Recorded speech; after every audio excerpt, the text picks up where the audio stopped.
моста на изхода на град Червен бряг, посока Горник, Сухаче, Габаре и вече оттам посока вляво Роман Мездра, в дясно след Габаре Бяла Слатина, Враца.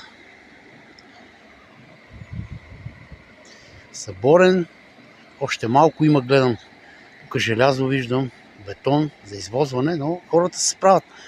И въпреки, че днес е студено около 6-7 градуса, не знам колко е, но е много студено, хората работят.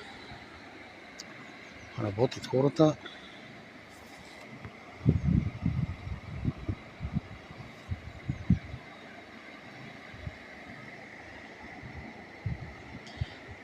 Само, че не знам как ще минаваме сега за Риба, като ходим.